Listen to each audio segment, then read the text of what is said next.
This audiobook is from the novel Crucible of Decline, Tottering on the Fall, Book 1, Volume 1, written by Mr. R.S. Bagaladi, narrated by Michael Hudson Arnold at Hudson Studios in St. Augustine, Florida. He can be reached at michaelhudsonarnold.com. The music, titled The Escalation, was provided by Kevin MacLeod at incompetech.com. Licensed under Creative Commons.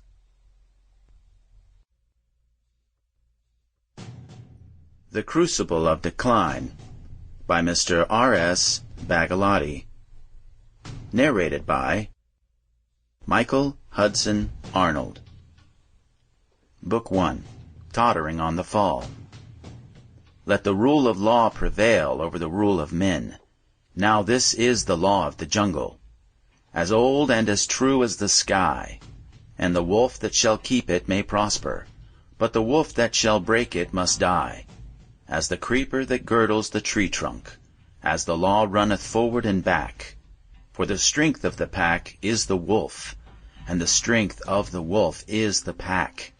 In all that the law leaves open, the world of your head wolf is law. Now these are the laws of the jungle, and many and mighty are they. But the head of the hoof of the law, then the haunch and the hump is, obey. Rudyard Kipling, 1865 to 1936. Prologue. The First Lady stood still and stiff, then took a step to the men and said in a low, almost whispered voice, "What will become of my children?" This was the lamentation that was echoed by mothers across the nation during these days. The story you are about to read is the account of the final days leading up to a moment in time when even the First Lady would have such a consternation and anxiety. The United States of America has stood for over 2 centuries on 4 pillars. They are culture, politics, economics, and military. The attack on the political pillars began early in the 20th century. The cultural pillar's destruction began in earnest in the 1960s. The destruction of the economic pillar was in full force by the beginning of the 21st century. All that remains is the military, and the attack is poised to face the unthinkable. It is not the purpose of this story to make an analysis of the histrionics destroying the cultural pillar. Once the culture is severely compromised, it is certain that the final collapse of the remaining pillars is not far away. Calamity will rule. If this story goes from fiction to reality, what will have brought about this ugly crisis, what was the final straw that broke the back of the mightiest nation known to mankind, will become an academic autopsy for historians of the future. This fictional story borrows from the real world of America in the early days of the 21st century. Much of it is fictional. Unfortunately, much is all too true. Let the reader decide which is which, but let us hope and pray that this tale does not become prophetic.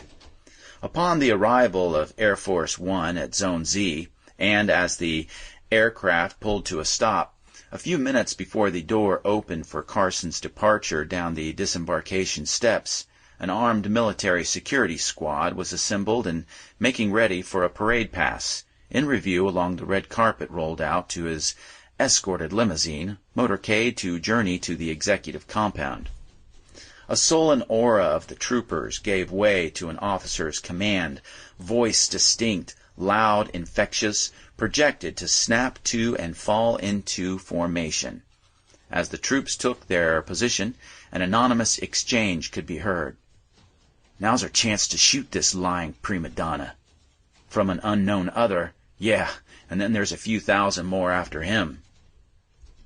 The officer ignored the words and ordered, "Dress right, dress, ready, front, parade, rest, 10, hut." As the door opened, the president was the first to appear at the aircraft door. "Present arms."